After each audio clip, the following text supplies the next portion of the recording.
Hello everyone, most welcome in our channel. यहाँ तक हमारे हो गए नाउन जेंडर कंप्लीट। यहाँ तक तो हमने पढ़ा था नाउन जेंडर टॉपिक यहाँ पर फिनिश होता है। मैंने बताया था कि नाउन को हम 4 फेजेज में पढ़ेंगे, जिनमें से हमारे 3 टॉपिक कंप्लीट हो चुके थे, kinds of noun, noun number, noun gender, और 4th topic noun case. Noun case को हम आज पढ़ेंगे। Definition of noun case. Noun case refers position of a noun in a sentence. एक सेंटेंस में नाउन की पोजीशन को जो दर्शाता है वह क्या कहलाता है? नाउन केस कहलाता है। टाइप ऑफ नाउन केस यानी कि kinds of noun case. There are 4 type of noun cases. First, subjective और नॉमिनेटिव केस यानी कि कर्ता कारक। सेकंड, ऑब्जेक्टिव केस कर्म कारक। थर्ड, वोकेटिव केस संबोधन कारक। फोर्थ, पजेसिव केस और जेनेटिव केस अधिकार या संबंध कारक। ये थे हमारे 4 टाइप्स के noun case. Kinds of noun case. Type number 1, subjective और नॉमिनेटिव केस यानी कि कर्ता कारक। When a noun is used a subject of sentence is called subjective और नॉमिनेटिव केस। जब एक नाउन सेंटेंस के सब्जेक्ट के रूप में प्रयोग किया जाता है तब वहां पर नॉमिनेटिव या सब्जेक्टिव केस होता है। जब किसी नाउन का प्रयोग सेंटेंस में कर्ता यानी कि सब्जेक्ट के रूप में होता है तब उसे सब्जेक्टिव या नॉमिनेटिव केस कहते हैं। फॉर एग्जाम्पल, संता हेल्प्ड बंता। यहाँ पर संता क्या है? सब्जेक्ट। इस सेंटेंस में संता का प्रयोग किसके रूप में किया गया है? सब्जेक्ट के रूप में। तो यहाँ पर सब्जेक्टिव केस कौन सा होगा हमारा? संता। सेकंड है ऑब्जेक्टिव केस यानी कि कर्म कारक। When a noun is used as object in a sentence is called objective case. जब किसी नाउन का यूज सेंटेंस में ऑब्जेक्ट के रूप में होता है तो उसे ऑब्जेक्टिव केस कहते हैं। For example, Radha helped Mohini. Radha क्या है हमारा? सब्जेक्ट। मोहिनी क्या है? ऑब्जेक्ट। ये भी नाउन है और ये भी नाउन है। ये तो हो गया हमारा सब्जेक्ट और ये भी नाउन है। जब यहाँ पर ऑब्जेक्ट के रूप में नाउन का यूज हुआ है तो यहाँ पर कौन सा होगा? Objective case. Radha helped Mohini. Radha subject है और मोहिनी ऑब्जेक्ट है। सेंटेंस में नाउन का यूज ऑब्जेक्ट के रूप में हुआ है इसलिए यहाँ पर ऑब्जेक्टिव केस होगा। Teacher teaches student. स्टूडेंट क्या है? ऑब्जेक्ट है। स्टूडेंट एक नाउन है। नाउन का यूज ऑब्जेक्ट के रूप में यहाँ पर किया गया है इसलिए यहाँ पर ऑब्जेक्टिव केस होगा। Teacher teaches grammar. ग्रामर यहाँ पर ऑब्जेक्ट के रूप में यूज हुई है यानी कि नाउन का यूज ऑब्जेक्ट के रूप में हुआ है इसलिए यहाँ पर ऑब्जेक्टिव केस होगा। अर्थात जब किसी नाउन का यूज सेंटेंस में ऑब्जेक्ट के रूप में होता है तो उसे ऑब्जेक्टिव केस कहते हैं। इस प्रकार से इन तीनों में Mohini, student, grammar objective case होगा। ऑब्जेक्टिव केस 2 प्रकार से बनते हैं। फर्स्ट है इनडायरेक्ट या अकेजेटिव केस। सेकंड, डायरेक्ट या डेटिव केस। डायरेक्ट या डेटिव केस, इसमें क्या का प्रश्न किया जाता है? इनडायरेक्ट या अकेजेटिव केस, इसमें किसको का प्रश्न करने पर आंसर मिलता है? सेंटेंस में क्या का प्रश्न करने पर जो आंसर देता है वो क्या कहलाता है? डायरेक्ट या डेटिव केस। और सेंटेंस में किसको का प्रश्न करने पर जो आंसर देता है वो क्या कहलाता है? इनडायरेक्ट या accusative case. For example, teacher teaches students grammar. Students grammar, ये दोनों ही क्या है? दोनों ही ऑब्जेक्ट हैं, डायरेक्ट और इनडायरेक्ट। अब इसमें डायरेक्ट कौन सा है? ग्रामर। ग्रामर डायरेक्ट या डेटिव केस है। स्टूडेंट्स इनडायरेक्ट या अकेजेटिव केस है। यानी कि दोनों ऑब्जेक्टिव केस कौन कौन से हैं? ये डायरेक्ट और ये इनडायरेक्ट। डायरेक्ट ऑब्जेक्टिव केस का पता कैसे किया? सेंटेंस में क्या का प्रश्न करने पर जो आंसर देता है वो क्या कहलाता है? डायरेक्ट या डेटिव केस। और सेंटेंस में किसको का प्रश्न करने पर जो आंसर देता है वो क्या कहलाता है? इनडायरेक्ट या अकेजेटिव केस। जैसे teacher teaches students grammar. Teacher students को क्या पढ़ाता है? ग्रामर। यहाँ किसका प्रश्न हुआ? क्या का। और किसको पढ़ाता है, यानी कि इनडायरेक्ट में किसको का प्रश्न करते हैं, किसको पढ़ाता है? स्टूडेंट्स को। तो ये हो गया हमारा इनडायरेक्ट या अकेजेटिव केस। नेक्स्ट थर्ड है वोकेटिव केस। वोकेटिव केस यानी कि संबोधन कारक। When a noun is used, term of addressing is called vocative case. जब नाउन का प्रयोग संबोधन के रूप में किया जाता है, यानी कि टर्म ऑफ एड्रेसिंग के रूप में किया जाता है, तो उसे वोकेटिव केस कहते हैं। जैसे लेडीज एंड जेंटलमैन, किसी ने संबोधन किया कि ladies and gentleman let's enjoy the party. संबोधित किसे किया गया? Ladies and gentleman. क्या हो गया हमारा? Vocative case. Come here Mohan, जैसे किसी ने मोहन को बुलाया कि मोहन यहाँ आओ, तो मोहन क्या हो गया हमारा? Vocative case. नेक्स्ट फोर्थ है पॉजेसिव केस या जेनेटिव केस। पॉजेसिव केस या जेनेटिव केस अधिकार या संबंध कारक।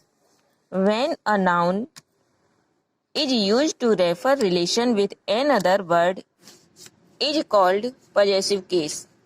जब कोई नाउन किसी सेंटेंस में किसी अदर वर्ड के साथ कोई रिलेशन दर्शाता है तो वहां पर पॉजेसिव केस होता है। जैसे सुनील्स ब्रदर मेट में, सुनील का भाई। किसका भाई? सुनील का भाई। तो रिलेशन किस में? सुनील में और सुनील के भाई में।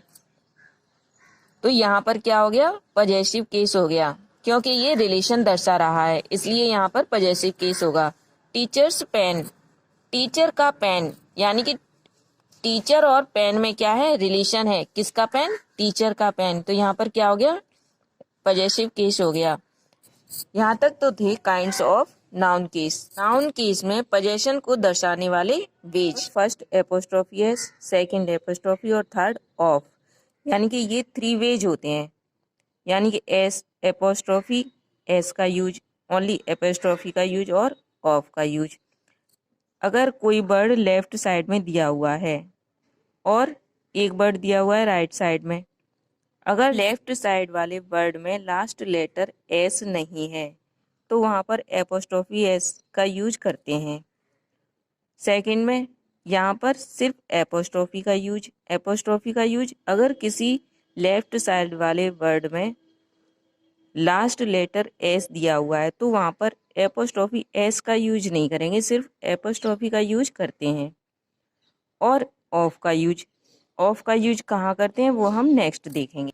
For example teacher's pen, teacher कोई लेफ्ट साइड में वर्ड दिया हुआ है यहाँ पर और पेन यहाँ पर दिया हुआ है, तो यहाँ पर एपोस्ट्रोफी एच का यूज करते हैं इस प्रकार से, टीचर्स पेन। और टीचर्स पेन, यहाँ पर टीचर्स पूरा दिया हुआ है, यानी कि लास्ट लेटर एस दिया हुआ है, तो यहाँ सिर्फ एपोस्ट्रोफी का यूज करते हैं। यानी कि इस प्रकार से ऐसे फॉर्मूले का यूज करते हैं जैसे कि यहाँ पर एग्जाम्पल में किया है। अब देखिए डिटेल में कि एस, एपोस्ट्रोफी एस और एपोस्ट्रोफी का नाउन केस में कैसे यूज किया जाता है।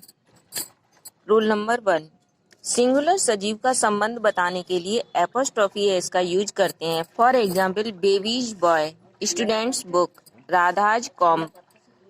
बेबी क्या है? सजीव है, साथ में सिंगुलर भी है, इसलिए इसके साथ एपोस्ट्रोफी एस। और सजीव का रिलेशन बताने के लिए एपोस्ट्रोफी एस, और प्लूरल सजीव का रिलेशन बताने के लिए सिर्फ एपोस्ट्रोफी का यूज करते हैं। जैसे बॉयज गेम, बॉयज यानी बहुत से लड़के हैं, प्लूरल है और सजीव भी है।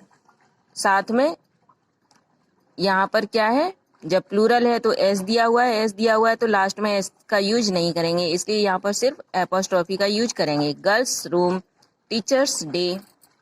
रूल नंबर 3, यदि प्लूरल सजीव नाउन का लास्ट लेटर एस ना हो तो एपोस्ट्रोफी एस का यूज करते हैं।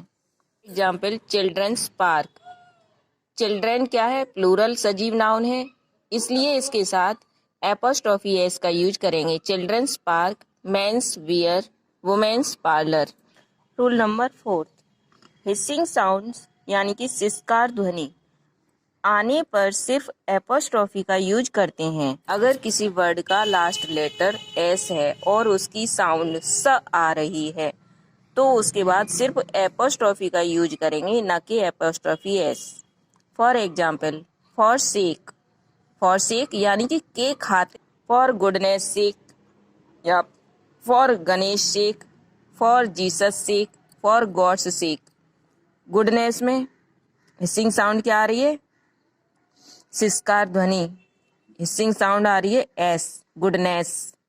गणेश में श, जीसस में स। इन तीनों में एपोस्ट्रॉफी का यूज करेंगे, ना कि एपोस्ट्रॉफी एस का। यहाँ पर हिसिंग साउंड स नहीं आ रही, इसलिए यहाँ पर एपोस्ट्रॉफी एस का यूज करेंगे। नेक्स्ट रूल है 5। एक ही शब्द पर एक से अधिक नाउन्स का अधिकार बताने के लिए अंतिम वाले नाउन के साथ एपोस्ट्रॉफी एस का यूज करते हैं। For example, Radha and Shyam's temple. Radha and Shyam's temple, क्या कह रहा है ये रूल? एक ही शब्द पर, एक ही शब्द कौन सा? टेम्पल। एक से अधिक नाउन्स का अधिकार, राधा और श्याम दो नाउन है, एक से अधिक नाउन है राधा एंड श्याम, इन दोनों का अधिकार बताने के लिए अंतिम वाले नाउन के साथ, फर्स्ट ये है नाउन और सेकंड एंड लास्ट नाउन ये रहा, फर्स्ट और लास्ट वाले नाउन के साथ एपोस्ट्रॉफी एस, यहाँ पर एपोस्ट्रॉफी एस का यूज करेंगे, न कि यहाँ पर। जब यहाँ पर एपोस्ट्रॉफी एस का यूज करेंगे तो ये सेंटेंस सही हो जाएगा। एक ही शब्द पर एक से अधिक नाउन्स का अधिकार बताने के लिए अंतिम वाले नाउन के साथ, अंतिम वाला ये श्याम के साथ apostrophe S, Shyam's, apostrophe S का यूज करेंगे। Mohan and Sohan's joint account. Mohan और सोहन का जॉइंट अकाउंट है, तो सोहन के बाद एपोस्ट्रॉफी एस का यूज होगा। Sudhir and Sunil's father. सुधीर और सुनील के पिता।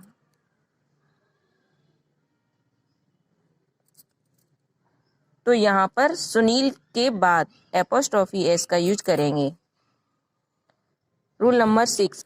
कंपाउंड नाउन का संबंध बताने के लिए अंतिम शब्द के साथ एपोस्ट्रॉफी एस का यूज करते हैं। Sister, in laws sister. अंतिम शब्द कौन सा है? लॉज। इसमें एपोस्ट्रॉफी एस का यूज करेंगे, न कि इसमें। Commander in chiefs order. Man of the matches bat. अंतिम वाले नाउन कौन कौन से हैं? ये, इनमें एपोस्ट्रॉफी एस का यूज करेंगे। नेक्स्ट है रूल नंबर 7। निर्जीव वस्तुओं के लिए एपोस्ट्रॉफी एस का यूज नहीं करते हैं। निर्जीव वस्तुओं के लिए ऑफ का यूज करते हैं, जबकि सजीव वस्तुओं के लिए एपोस्ट्रॉफी एस का यूज करते हैं। फॉर एग्जाम्पल, चेयर्स लेग, इसका करेक्ट सेंटेंस होगा द लेग ऑफ चेयर, यानी कि चेयर निर्जीव है, इसलिए इसके साथ एपोस्ट्रॉफी एस का यूज न करके ऑफ का यूज करेंगे। अब ये सेंटेंस करेक्ट हो जाएगा। Next, bulbs light. बल्ब निर्जीव है, इसलिए किसका यूज होगा इसके साथ? ऑफ का, न कि एपोस्ट्रॉफी एस का। ये सेंटेंस कैसे बनाएंगे? Light, the light of bulb. Books cover. जब बुक निर्जीव है तो इसके साथ किसका यूज करेंगे? ऑफ का, the cover of book. Next rule है 8। निर्जीव वस्तुओं का पर्सोनिफिकेशन करने पर एपोस्ट्रॉफी एस का यूज करते हैं। निर्जीव वस्तुओं का पर्सोनिफिकेशन यानी कि मानवीकरण करने पर किसका यूज करते हैं? एपोस्ट्रॉफी एस का। For example, the sun's fury. Sun's fury यानी कि सूर्य का गुस्सा। सूर्य क्या है? निर्जीव है, इसलिए इसमें किसका यूज करेंगे? एपोस्ट्रॉफी एस का।